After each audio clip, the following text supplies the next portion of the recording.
안녕하십니까. 지금부터 여도는 스피노자의 세 번째 강좌를 시작하겠습니다. 세 번째 강좌의 주제는 스피노자의 저항입니다. 여러분, 예도가 만들어낸 저항이라는 이 제목은 사실은 1670년에 출간된 트락타투스 테올로기코 폴리티쿠스 신학 정치론이라고 한 이 작품을 예도가 오늘 강좌를 열기 위하여 만들어낸 제목인데 56년에 그죠? 1656년에 파문을 당하고 마침내 스피노자는 운둔 생활을 하고 고독한 그러한 삶을 살아가게 되는데, 그 과정에서 이제 익명으로 그죠? 파문 이후에 한 14년 이후에 마침내 신학 정치론을 출간하게 되죠. 그죠? 그걸 통하여 엄청난 또 이단자라고 또 욕을 먹고 하게 되는데, 이 작품은 특히 계몽주의가 나타나서 지금 기독교 교회가 기울어져 가고 있는 이런 현실에 대하여 고민하고 있는 자들, 그 다음에 또한 왜 교회가 이러한 힘을 잃고 오늘날 대한민국 사회에서 쓰러져 가고 있는지, 이런 것들을 진단하고 싶은 분은요, 꼭 스피노자의 신학 정치론을 읽어보시기 바랍니다. 예도는 이 부분에 대하여 여러분들에게 특히 기독교의 어떤 그러한 그 쇠약화, 대한민국에서, 그것은 저는 대한민국 국민들이 이제는 특히 정치도 그래요. 정치도 그런데 대한민국 국민들이 강력한 계몽주의를 경험했고, 그죠? 그걸 통과하고 있는 그런 시점에서 앞으로 정치든 종교든 이제는 특별히 이러한 계몽주의적 상황에서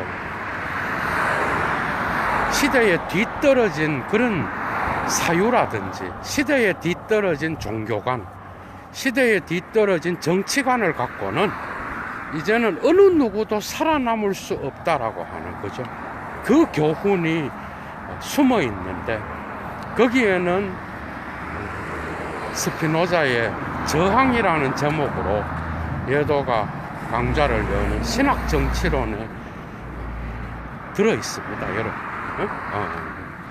상당히 중요한 강좌인데, 사실은 이 강좌도 뭐 한 10개 정도는 해야, 그죠? 여러분들에게 만족할 만한 그러한 해설을 할 수 있겠지만, 어쨌든 예도는 오늘 거기에서 핵심적인 신학과 철학을 겸한 자로서 중요한 이해를 위하여 예도가 1시간 안에 그죠? 신학 정치론을 풀어내겠습니다, 여러분. 여러분 한번 생각을 한번 해봐. 파문을 당하고 굴복하지 않고, 그죠? 그 시대에 정말 어려운 상황에서 종교들의 분쟁을 보면서 스피노자가 정말 종교가 어떻게 나가야 되는지, 그리고 특히 영국 전쟁 이후 르네상스 이후에 영국 시민 전쟁을 통하여 나타난 그런 부조리들을 고민하면서 나타난 정치 서적들이 나타나는데, 그게 바로 그로티우스의 전쟁과 평화법, 그 다음에 또 뭐 마키아벨리의 그 군주론은 뭐 말할 것도 없죠. 그의 담론집들도 뭐 당연한 것이고, 홉스의 리바이어선 이런 작품들, 그런 것들이 이제는 중요하게 대두되었죠. 계몽주의를 열었던 정치 사상들이 나타나기 시작했는데, 그건 바로 인간 본성론에 근거하여 국가의 정치를 이야기하고 있다라는 거. 이건 매우 중요한 논점이죠, 그죠? 그러니까 중세의 군주제라든지 그런 것들이 종교에 의한 어떤 그 계시에 의하여, 종교가 갖고 있는 그러한 미신적 특징에 의하여 대중들을 지배했다라고 한다면, 거기에 대한 방기로서 이런 사유가 나타나기 시작했습니다. 그러니까 이런 홉스가 그 당시 17세기의 네덜란드에서 많이 읽혔던 이유는, 그러한 종교에 대한 막 서로 싸우잖아. 유대교, 개신교, 그 다음에 개신교는 거기 깔뱅이 가장 강력한 힘을 갖고 있었죠, 그죠? 특히 북부 지역을 중심으로 엄청난 그러한 종교적 탄압을 감행했던 게 깔뱅이였어요, 여러분. 그러니까 개신교로 대표되는 그 개혁교회, 그 다음에 카톨릭, 유대교, 그리고 30년 전쟁을 통하여 카톨릭과 개신교의 전쟁을 이미 경험했고, 그죠? 스페인, 포르투갈계 유대인들이 그러한 것에 의하여 이슬람과의 전쟁도 함께 포괄되어 있죠. 이런 종교적인 레디칼한 상황에서 그 분쟁에 희생되어서, 그 희생을 피하여서 우트레이트 조약에 의하여 종교의 자유를 어느 정도 보장했던 네덜란드로, 그죠? 이주해 왔던 거 아니에요? 그러니까 스피노자는 오히려 이게 이제 스피노자가 만약에 그 유대교에 근거하여, 자기 전통에 근거하여 기독교나 카톨릭과 저항한 게 아니에요. 그러면 스피노자는 대가가 될 수가 없는 거예요, 여러분. 그 수준이 아니라고. 그러니까 그게 아니라, 그는 유대교의 신을 공격을 해버려요, 여러분. 그게 자기 전통에 있었던 유대교의 어떤 그러한 신을, 아니 신이라는 건 내가 볼 땐 육체를 갖고 있을 수도 있고, 뭐 이러다가 이제 자기가 성서를 읽어보니까 자기는 그 전통 랍비들이 가르치는 그런 성서의 내용하고는 나는 도무지 그들의 어떤 그런 전통적인 종교적 관습으로서 내려오는 성서 해석을 받아들일 수 없다는 거야. 그렇게 하면서 예도가 스피노자 제 첫 번째 강좌 운명이라는 제목으로 이미 강좌를 열었듯이 파문을 당하잖아.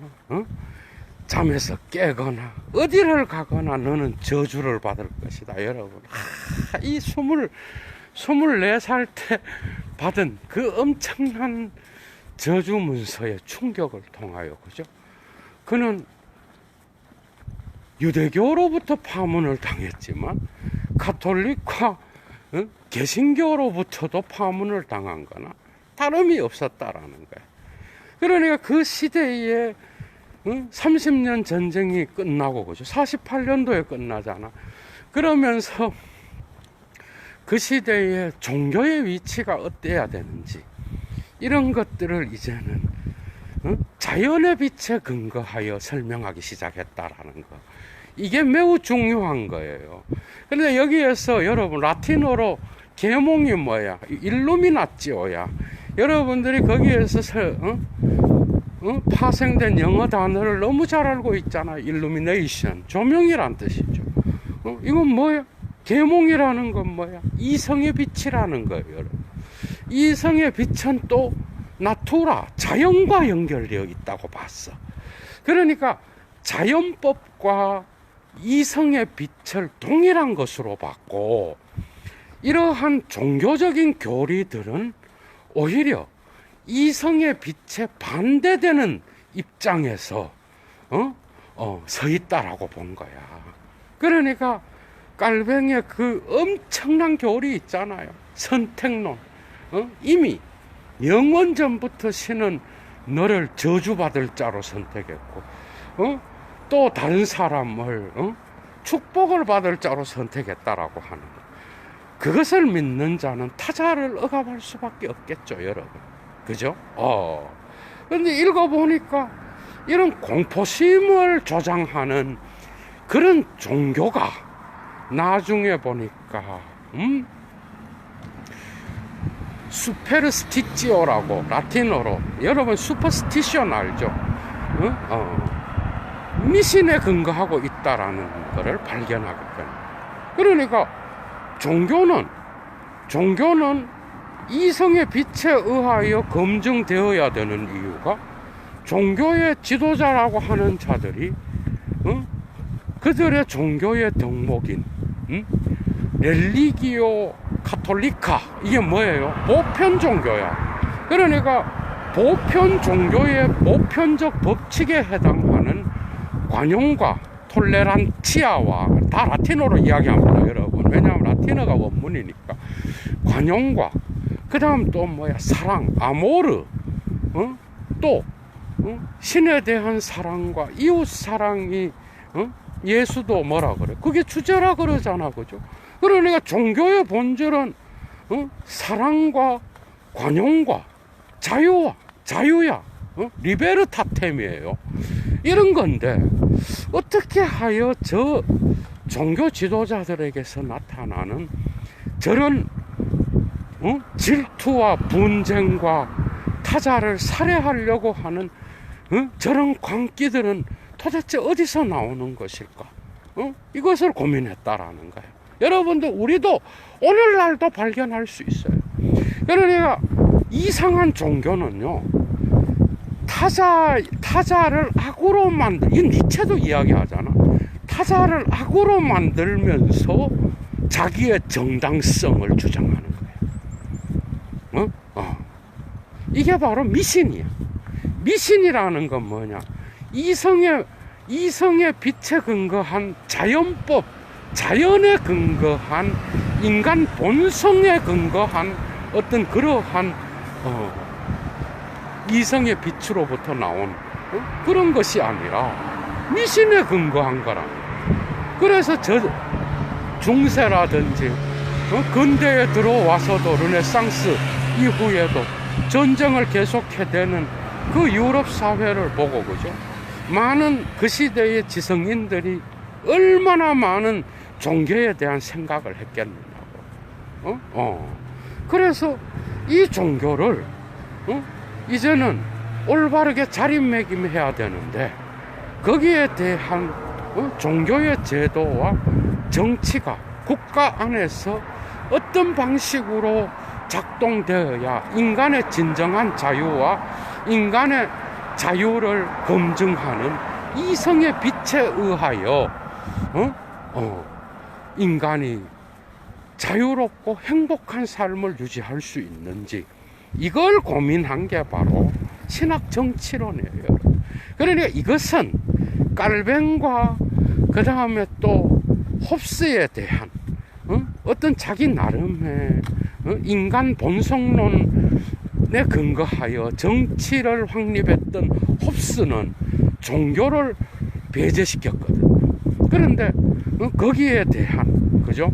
종교 역시도 아주 중요한 도덕적 법칙을 만들어낼 수 있는 중요한 것으로서, 그러나 그것은 정치를 통하여 국가에 복속되어서 민주정체로 나아갈 때 바로 올바른 자리매김을 통하여 보편적 인간의 행복을 보증해 줄 수 있다라고 봤다라는 거예요. 이해가 되죠? 그러니까 이성은 자연과 같이 가는 거고, 보편적 종교도 자연법에 의하여 확정될 수 있는 그러한 것들이 성서에도 나타난다고 본 거예요. 그런데 성서에는 대부분이 공포를 조장하여, 이 공포가 무서운 거예요. 공포를 조장하여서 인간을 두려움에 떨게 만들고 미신을 믿게 만드는, 미신은 공포와 직접적인 관계가 있어요. 그래서 성서 안에도 보면은 공포를 유발하는 그 많은 이야기들이 나오잖아. 그래서 말을 안 들으면 신이 죽여버린다는 등 이런 걸 성직자들이 얼마나 이용을 했겠냐고. 그러니까 그러한 미신적인 것과 성서 안에 나타나는 관용과 사랑의 그러한 자연법적인 그런 내용들을 비판적으로 고찰하기 위하여 마침내 신학 정치론에서 스피노자가 따라가는 해석학적 방법이 나타납니다, 여러분. 그게 뭔지 알아요? 그게 바로 인터프레타치오 나투라이, 그러니까 자연적 해석, 자연의 빛에 근거하여서 해석을 함으로써 자연법적 근거 위에서 성서 전체를 총괄하여 그것을 비판적으로 고찰함으로써 나타나는 보편 종교의 명제가 나타나는데, 그게 바로 이웃사랑과 신에 대한 사랑이야, 여러분. 이것은 정치에 그대로 적용시킬 수 있는 거예요. 그런데 그렇다 그러면 이러한 이웃사랑을 강조하는 그러한 성서의 주제가 신에 대한 사랑이 또한 이웃사랑이요, 이거는 바로 인간의 근원적인 자연법과 같이 갈 수 있는 그런 내용인데, 왜 종교 지도자들은 끊임없는 공포를 유발하여서 사람들을 복종시키게 만들고, 그래서 자기의 정치적 힘을 쉽게 말하면 중세의 군주제와 같은 그런 정치체제를 만들어낼 수 있었는지, 그건 바로 성서의 계시 종교 때문에 그래요. 레벨라타 렐리기오라 그래요, 여러분. 영어로 말하면 The Religion of Revelation이라 그러죠. 그러니까 레벨라타 렐리기오는 비판의 대상인 거예요. 계시 종교, 신이 계시했다는 거에는 이성의 빛이 들어갈 자리가 없습니다, 여러분. 절대적 믿음을 요구하고 절대적 복종을 요구하는 거예요. 그게 계시된 종교 안에서는 결코 인간은 미신적이 될 수밖에 없는 거예요. 그러니까 거기에서 나타나는 두 가지 특징이 예언과 기적입니다, 여러분. 그런데 여기에서도 이제 예도가 이제 곧 하게 될 신론에서 나타나는 신에 대한 개념이 나타나. 자연법으로서 나타나는 신은 결코 이 보편적 종교를 옹호하는 이런 신은 결코 이 세계에 다양한 신일 수 없고 단일한 신인데, 그 신은 기적을 행할 이유가 없다라는 거예요. 기적을 행한다라는 것은 오히려 자기의 자연법을 거부하는 것이고, 그리고 그 기적을 통하여 인간의 감정과 인간의 어떤 그러한 정열을 촉발하여서 특정 집단이 다른 집단을 지배하고 전쟁을 일으키게 만들고, 그 다음에 자기 자신의 어떤 그러한 자연의 법칙에 따라서 충실하게 자기 삶을 영위하는 것을 방해할 뿐인 거야, 이런 것들은. 이제 스피노자가 이해가 되죠, 어떻게 돌아가는지. 그러니까 이런 자연법, 신, 데우스, 나투라, 그 다음에 이성의 빛, 일루미나치오, 이런 건 다 같이 가는 거야. 그런데 성서에는 이런 모습이 있지만은 계시된 신을 강조함으로써 절대적 복종을 요구하고 거기에 대한 말을 듣지 않는, 그러니까 도덕 법칙은 죄에 의하여 만들어졌고 그 죄를 지은 인간들에게 공포를 유발시킴으로써 도덕 법칙을 강조하는 이러한 계시 종교는 경계하고 없어져야 된다라는 거야. 이해가 돼요? 이래 나가는 거야. 그러니까 레벨라타 렐리기오, 계시 종교의 위험성은 바로 그 미신을 만들어냄으로써 사람을 공포에 떨게 하는 거예요, 여러분. 그러니까 그 신학 정치론의 서문은요, 오늘날의 기독교의 상황을 탁월하게 보여줍니다, 여러분. 이제 안 통합니다, 그런 거 갖고는. 오늘날 정치도 이제는 시대 정신에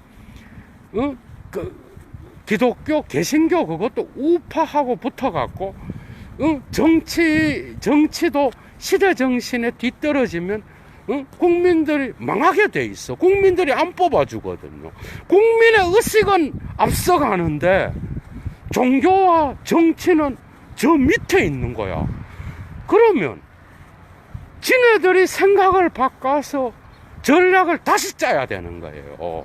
그런데 지금도 여전히 근본주의에 빠져서 중세를 살아가는 이런 인간들이 어디 한둘이냐고. 저는 그렇게 생각해요. 시대 정신에 못 따라가고 그렇게 옆차기나 해대니까 망하는 거야. 정치도 종교도 똑같아요, 여러분. 그러니까 그러한 자기를 파문한 서로 종교의 진리를 갖고 싸우는데 자기가 스피노자가 말한 그 인터프레타치오 나투라이, 자연의 해석학적, 자연적 해석의 관점에서 성서 비평을 해볼 때는 이러한 계시 종교, 기적, 예언 이런 것들은 상당히 많은 인간들을, 그죠? 특정 집단이 민중들을 지배하는 수단으로서 작용하게 하는 악의 도구로서 기능해 왔다라는 걸 폭로하는 거예요, 여러분. 이해가 돼요? 그런데 그 신학 정치론의 서문을 읽어보면요, 이런 주제들이 오늘날의 상황과 기가 막혀 맞아 떨어진다니까, 여러분. 예도 TV를 보는 그 성직자분들은 이런 부분에서 아주 복이 터진 거죠, 그죠? 시대에 뒤떨어진 종교는요, 그러니까 그 미신은 어떻게 유지가 돼요? 미신은 대중들의 두려움과 공포를 먹고 살아. 공포가 유지되어야 미신이 먹혀 들어가는 거예요, 여러분. 그런데 공포와 두려움을 야기시키는 모든 종교는 오늘날 통하지 않게 돼 있어요. 계몽된 일루미나티오의 자연의 이성의 법칙을 따라서 이제는 머리가 깨이고 시대 정신이 바뀌게 되면서 이제는 이런 종교는 통하지 않게 돼 있다니까, 이제는. 그러니까 생각을 바꿔야 된다니까요. 지금도 주님이 당신 점쟁이처럼 점치듯이 막 이야기하고 공포를 조장하고, 여러분, 종교가 얼마나 공포를 조장합니까? 그래서 정부도 동일하게 공포를 조장하는 거야. 이해가 돼요? 이런 거 안 통해, 이제는. 이거 옛날 방식이에요. 이런 거는, 이제는, 이래 하면은, 저거, 또 시작이네. 한두 번이죠. 한두 번이야. 그래서, 그 자연의 빛에 근거하여 끊임없는 비판적 논증을 해 나가면서 신약과 구약을 왔다 갔다 하면서 그 성서 이야기를 하지만 거기서의 주제는 뭐예요? 종교는 언제나 이러한 미신의 도구로서 작동해왔고 민중들을 다스리는 법으로서 국가가 그것을 교묘하게 이용했으며 이러한 전쟁과 타자의 살해는 질투와 그리고 그 당시에 스피노자 자신이 직접 겪었던 그러한 타자에 대한 어떤 그런 관용이 아니라 그러한 좁은 질투심과 분쟁과 폭력과 전쟁은, 그죠?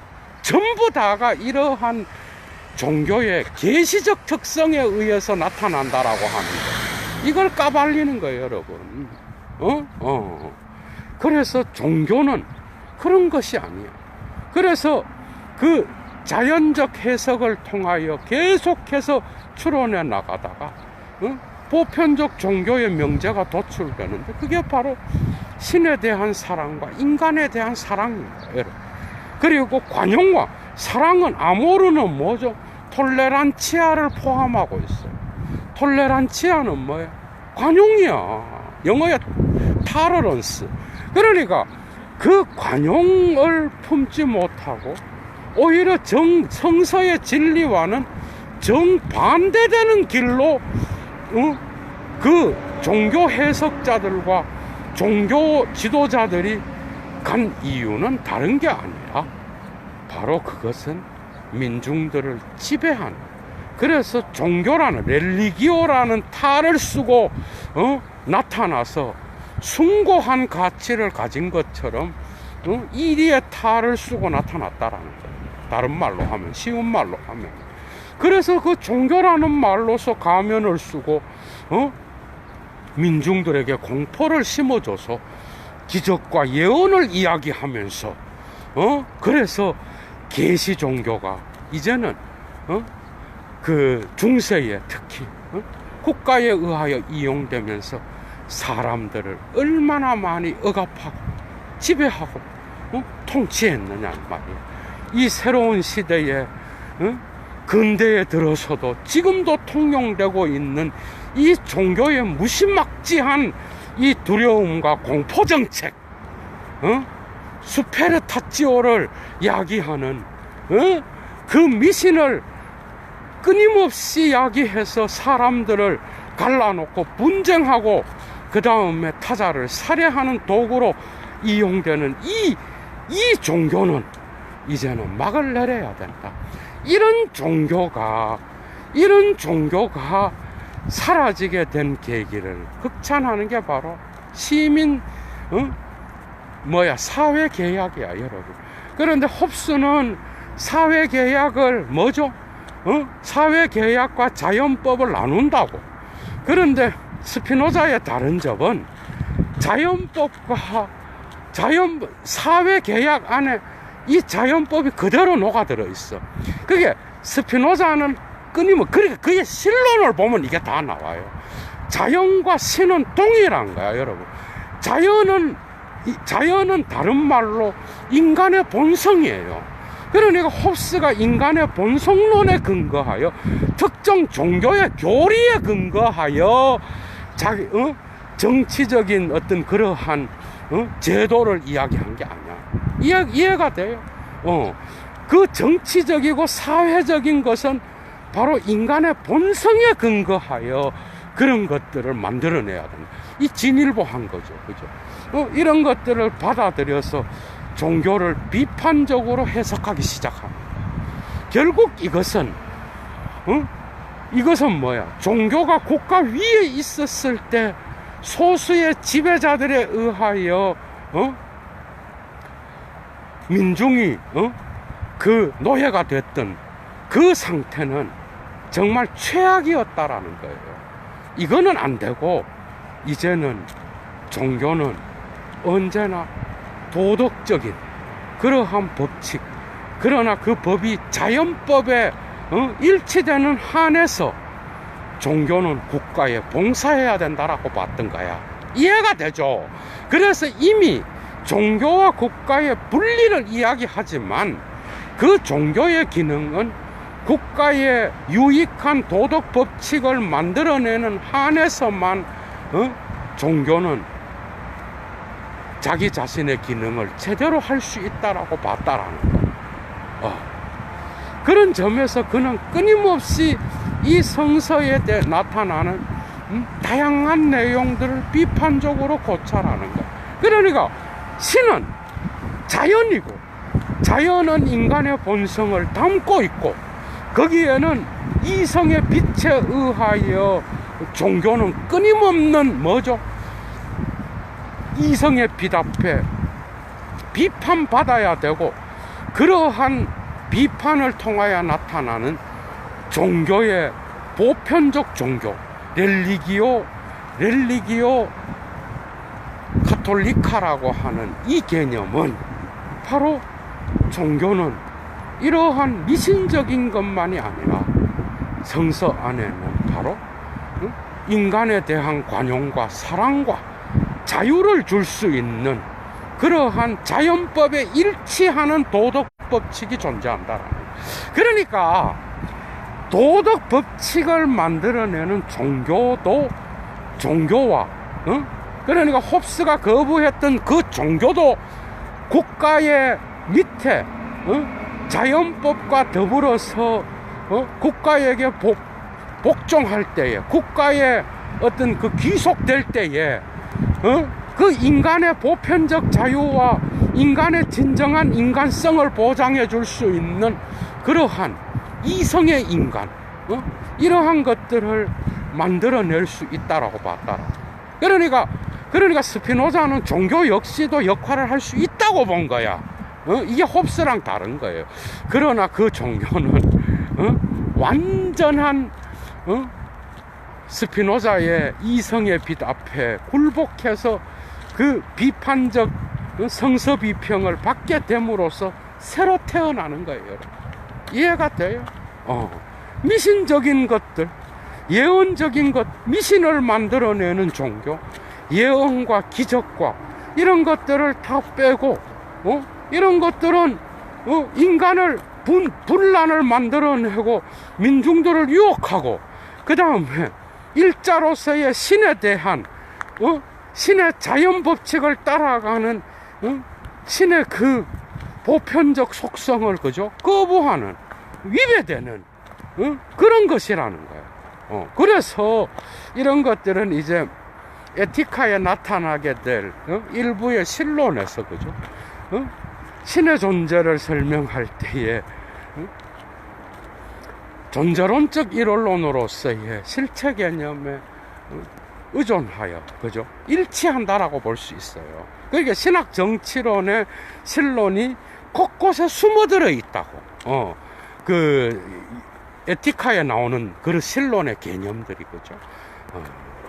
그러니까 그 사유는 그 시대에 동일하게 신이 뭐고 사회가 뭐고 국가가 뭐고 그 다음에 또 개인이 뭔지 자유가 뭔지 인간이 어떻게 하면 행복할 것인지 이런 걸 고민했던 스피노자의 사유 속에 그대로 반복되고 있다라는 거 여러분. 그게 참 중요하겠죠, 그죠? 그래서 스피노자는 신학 정치론에서 마침내 민주정책, 그러나 이 종교가 그죠 자기 자신의 자연법에 근거한 도덕 법칙을 만들어내는 한에 있어서 또한 이 국가에 복속될 때 인간의 행복을 위하여서도 중요한 역할을 할 수 있다라는 것. 그럼에도 불구하고 종교는 언제나 이성의 법에 의하여 검증되고, 이 점에서 계몽주의자예요.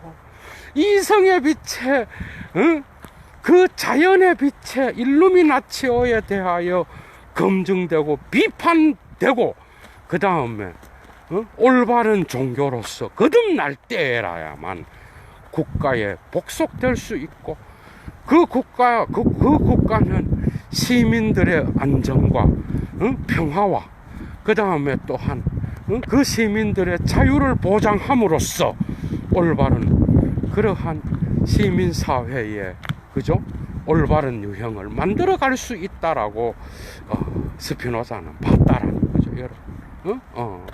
아주 중요한 것들이 이 신학 정치론에 나와 있습니다. 거기에서 이제 그는 자기 자신이 유대 전통에 속하면서 성서를 만나게 되는데, 거기에서 뭐 엄청난 게 나와. 일단은 성서 안에 모순된 내용부터 다 끄집어내. 히브리어는 히브리어는 어떤 보편적 이성에 맞지 않는 언어다. 모세 오경은 모세가 썼다라기보다는 거기에서 나타나는 모세의 그 말들은 어떻게 보면은 그 전에 이미 특정한 전통에 의하여 해석됐을 가능성이 있고, 그것을 그 율법을 인정한다고 하더라도 계속해서 나타나는 거기에서 나타나는 신은 마치 미신을 유지시키는 그러한 두려움과 공포를 야기하는 신으로서 나타나기도 하고, 그리고 이웃 국가들과의 전쟁을 통하여 확립되는 그 모든 것들은 결국은 이 책은 신학책이기도 하지만은 역사서다. 히브리 민족의 역사서고, 그 민족의 역사를 반영할 뿐 어떠한 보편적 신성도 갖지 못한 책이다. 이런 부분들은 이제 정통 기독교 신학에서 받아들일 수 있는 개념들이 아니겠죠. 그리고 또 유대교 신학에서도 당연히 받아들일 수 없는 거예요. 그러니까 절대적 믿음과 절대적인 어떤 그러한 그 복종을 요구하는, 그래서 자연법에 거슬러서 자연의 빛에 거스르는 그 모든 내용들은 사실은 거부되어야 할 그러한 내용들이라. 그래서 계시 종교를 거부해 버립니다, 여러분. 그러니까 이런 모든 성서에 대한 비평 방법은 얘도 아까도 말했듯이 자연의 빛에 근거. 이해가 되죠? 그 자연은 뭐야? 인간의 본성에 근거하여 그 종교를 수정해서 이제는 정치체제 아래로 복속시킴으로써 인간의 자유를 보장하는 그 국가 아래에 기능하게 만들므로써 비로소 시민사회를 유지할 수 있는 그러한 계몽주의 종교, 보편 종교를 이야기할 수 있었다는 거예요. 이 부분을 이제 당연히 정통 신학을 한 자들은 거부하겠죠. 그러니까 스피노자의 저항은 어디에 있었어? 그래서 그의 신론은 철저하게 수정된 거야, 그죠? 맞죠? 기독교적인 것도 아니고 유대교적인 것도 아니고 뭐예요? 철학적인 겁니다, 여러분. 철학적인 거라고. 철학적으로 바꿔버려요. 그러니까 신학은 언제나 철학에 봉사해야 됩니다. 그 이유가 뭐죠? 철학은 이성의 빛을 소중히 여기거든. 인간의 자유를 보증할 수 있는 이성의 빛에 근거하여 철학은 신학을 비판할 수 있는 토대를 마련해 주거든. 그래서 인간의 자유는 결국은 철학과 함께하며 그 철학을 인정하고 그 철학을 허용할 수 있는 국가 제도가 바로 민주정치라고 이야기했던 거예요. 이제 이해가 되죠, 여러분? 이런 방식으로 신학 정치론을 써나갔던 거예요. 그런데 사실은 여기에서 스피노자가 종교를 끌어들인 거는, 스피노자도 참 되게 데카르트가 그 시대의 종교 재판을 두려워했던 것처럼 스피노자도 가능한 한 그 자기의 신학 정치론이 가능한 한 그 시대의 종교 지도자들과 정치 지도자들한테 검열해서 그게 문제가 없이 통과되리라고 생각을 한 것도 있어요, 여러분. 그런데 나오자마자 읽어봐. 성서 비평을 여러분 한번 들어봐. 일단은 기독교 하느님의 신성을 인정하지 않습니다. 그리고 그 신은 언제나 자연의 빛에 의하여 비판받을 수 있는 신론이 되어야 되는 거예요. 그리고 그 신은 자연의 법칙과 일치해야 되는 거야. 그런데 그걸 깨고 특정한 민족, 유대민족, 이 부분에서 그죠? 스피노자는 유대인이었지만 마침내 그 시대의 보편적 계몽주의의 아버지로서 거듭날 수 있었던 세계 보편 종교라는 이름을 덧붙여서 그 시대에 모든 민족을 초월하여 철학의 아버지로서 존중받을 수 있었던 건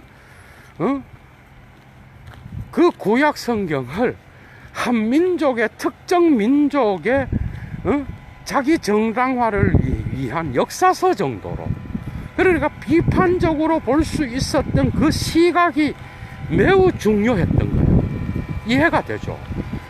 그러니까 얘도 아까도 강의 첫 시간에 이야기했듯이 스피노자가 자기 전통에 있었던 유대교의 관점에서 기독교의 가톨릭과 개신교를 까는 그런 책을 썼다 그러면 그게 스피노자 책을 누가 읽겠어요? 그게 아니라 그 시대의 종교가 서로 싸우고 다른 종교에 속해 있던 자들을 억압하고 죽이고, 심지어는 인간으로 보지 않고 그런 이런 분쟁과 시기와 질투와 그 다음에 또 그것으로부터 나타나는 무지막지한 그러한 인간에 대한 미움이 도대체 어디로부터 나타날 수 있는지, 그런 것 때문에 그는 그 근거를, 성서 비평의 근거를 그는 성서 안에서 찾고 있지만 결국은 인간으로서 이 세계에 태어난 인간의 자연적 본성, 그죠? 인간 본성론에 근거하여 성서를 비판함으로써 그 인간 본성론은 이성입니다. 라치오야, 라치오. 이성이에요, 여러분. 그 인간 본성론에 근거하여 자기 전통을 비판적으로 고찰하고, 그죠?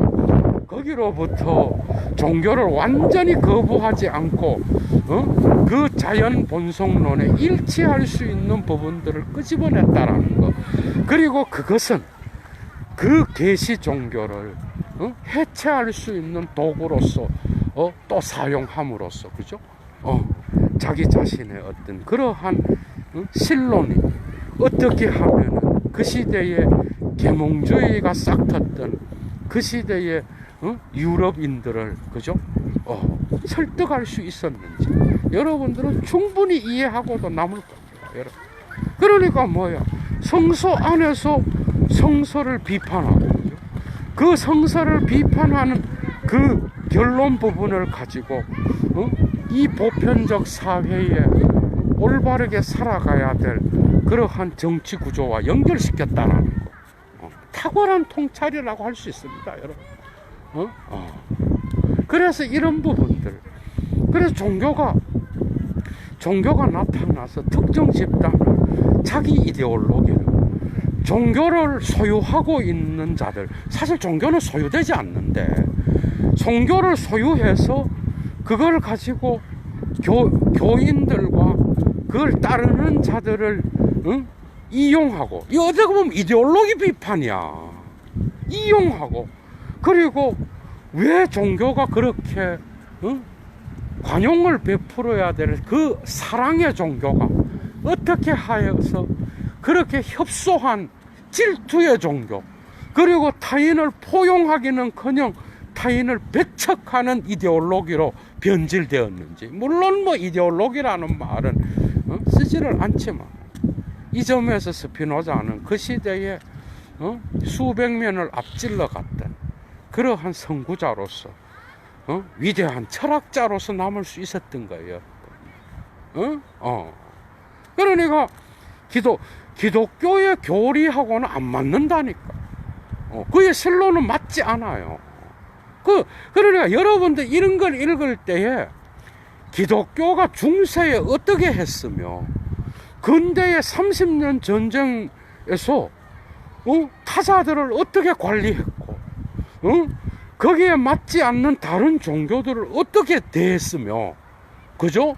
그리고 그 많은 것들을 신의 이름으로 자행할 수 있었는지 반성하기는커녕, 미친 인간들이 반성하기는커녕 이거를 갖다가 이거 이단이네, 마귀네 이러면서 자기의 그 공포를 끊임없이 조장하는 미신을 그죠? 지금도 유지하려고 지랄을 떨고 있다라는 거예요, 여러분. 예도는 확실히 예언합니다. 예도는 너무 쉬워요. 확실히 예언하는데 이런 종교 앞으로 100% 망망해요. 이런 종교는 그 종교를 만든 인간이 처먹고 살지는 모르겠지만 이런 종교는 사회에서 더 이상 통용될 수 없는 쓰레기가 될 수밖에 없는 거예요, 여러분. 그렇지 않나요? 그래서 자기 자신의 배를 불리고 자기 자신의 명예와 존경을 유발하고 그 다음에 자자손손 자식들 뿐만 아니라 손자와 증손자까지 자자손손 부유한 처먹고 살 수 있는 도구로서 종교를 이용하는 새끼들은 그죠? 오늘날은 이성의 빛이 깨어난 자들에게는 더 이상 통용되지 않는 쓰레기가 되었다라는 거예요, 여러분. 그거는 우리는 유럽 사회를 보면 알 수 있어요. 그런데 지금도 계몽주의가 왜 왔을까? 이건 마귀의 어떤 도구였다. 이러면서 계몽주의를 거부하는. 그래서 반계몽주의, obscurantism이죠, 그죠? obscurantismus야 독일어로. 이 반계몽주의를 옹호하면서, 그죠? 학문을 무시하고 과학을 무시하고 끊임없이 자기의 종교의 틀 안에 갇혀서 살아가는 이런 불쌍한 인간들을 계몽시키는데 선두적인 역할을 한 게 바로 스피노자였다. 마지막입니다. 그의 삶을 송두리째, 그죠? 자기 자신은 진리를 이야기하는 데 있어서는 자기의 삶에 어떤 명예와 어떤 권력도 추구하지 않았던 이 작은 청년에 의하여, 그죠? 그 시대의 계몽주의가 마침내 토대가 놓여져서 프랑스에 엄청난 계몽주의자들이 나타났고, 그죠? 이것에 의하여 종교는 이제 자기 비판을 통하여 진정한 진리를 찾는 그런 길을 열어주었다.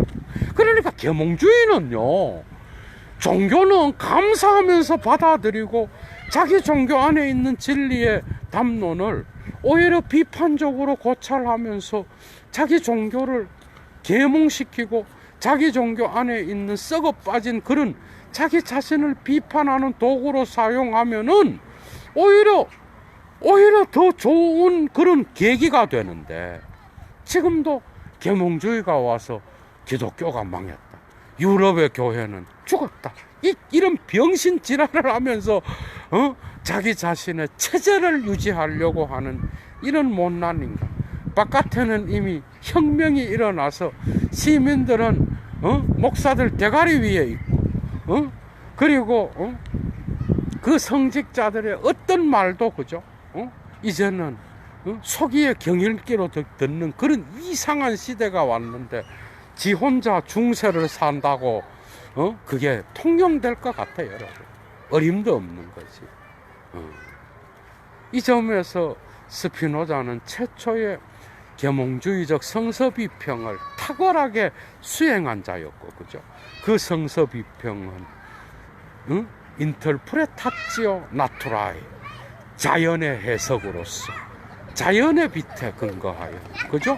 성서의 내용을 종합적으로 고찰함으로써 올바른 인간의 자유와 그 다음 그 인간의 진정한 행복을 위할 수 있는 종교의 길이 무엇인지 스피노자는 고민했다라는 거죠. 여러분 많이 배웠죠, 그죠? 참 그 이름, 여러분 그 스피노자 이름이 뭔지 알아요, 여러분? 원래 이름은 바리흐 스피노자입니다. 바리흐 스피노자라는 이름으로 유대 해당에 등록되었어요, 어렸을 때. 그런데 그가 파문당하고 뭘로 바뀌는지 압니까? 라틴어 이름으로 바꿔버려요. 베네딕트 데 스피노자, 베네딕투스 데 스피노자. 베네딕트가 됐습니다, 여러분. 이름을 바꾼다라는 거. 얼마나 엄청난 의미가 들어있어. 스피노자의 이름은 자연의 빛과 더불어서, 그죠? 시작되었고, 그의 신은 이 자연의 빛 속에서 인간의 행복과 자유를 보증할 수 있는, 서로 싸우지 않는 관용의 종교, 사랑의 종교, 톨레라치, 아모르의 종교, 그죠? 응? 그 다음에 마지막으로 그 종교는 보편 이성 안에서 근거한 모든 타인들을 품을 수 있는 사랑의 종교였습니다. 그리고 그 사랑은, 그죠? 인간의 본성 안에 놓여 있다라고 생각했고, 그것이 성서의 가장 중요한 가르침이었다라고 생각했다라는 것. 그것은 국가에 의하여, 인간의 이성에 의하여 조명되었을 때 가장 확실한 조화를 이룬다고 또 생각했다라는 것. 이런 것들이 신학 정치론에 들어있습니다, 여러분. 꼭 한번 꼭 읽어보시고, 이 시대의 종교와 정치 비판의 어떤 좋은 참고 자료로서, 그죠? 많은 사람들에게 유익한 그러한 책이 아닐까 생각합니다. 여도는 물러갑니다. 좋은 하루 되십시오. 추스.